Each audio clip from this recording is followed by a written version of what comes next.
Our story officially starts in 1793, when the Philadelphia Mint struck the first federal US 1 cent coins. These were large cents, which are about the size of a modern-day half dollar, were made of pure copper, and were very much products of their time.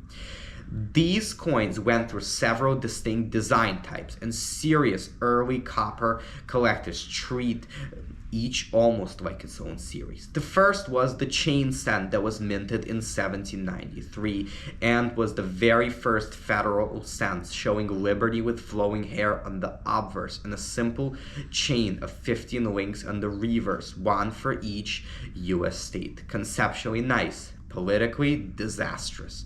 Critics complained that liberty looked terrified and that the chain suggested slavery or liberty in chains, not union and freedom. Public backlash reached such heights that the design was changed almost immediately, which led us to the wreath cent coin, which was minted in the same year. The same obverse portrait, but the chain was replaced with a laurel wreath and a more refined lettering. This was still 1793 only, but you can see the mint scrambling to find a visual language that felt dignified enough for the young nation. The third design was the Liberty Cap cent, which was minted from 1793 to 96.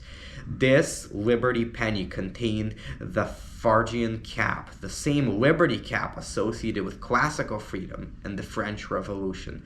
Joseph Wright's design angles the cap on the pole behind Liberty. It's elegant but technically challenging to strike and was short-lived.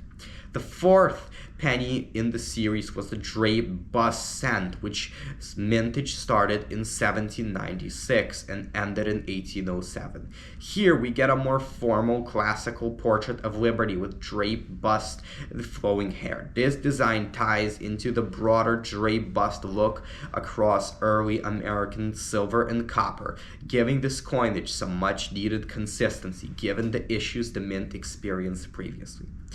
Fifth, we have the classic head cent, which was minted from 1808 to 1814.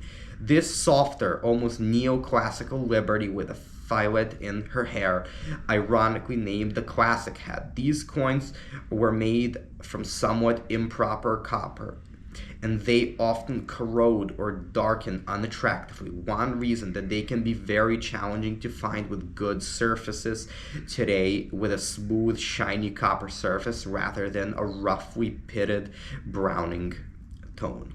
Sixth, we have the Coronet Matron head cent, which was minted from 1816 to 1836. After a short design gap during the wartime copper shortages, the mint returns with a more mature Liberty wearing a coronet labeled Liberty. Over the years, this portrait is subtly refined, but numismatists group them as the matron or coronet head type.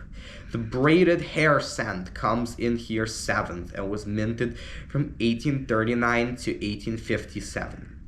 This design, created by Christian Gobridge, is one of the most famous large cents. A smaller and more compact portrait, cleaner design, and a hint of Victorian style. By this time, the economics of producing large copper cents began to break down. Rising metal prices made it increasingly expensive to produce a coin with so much copper.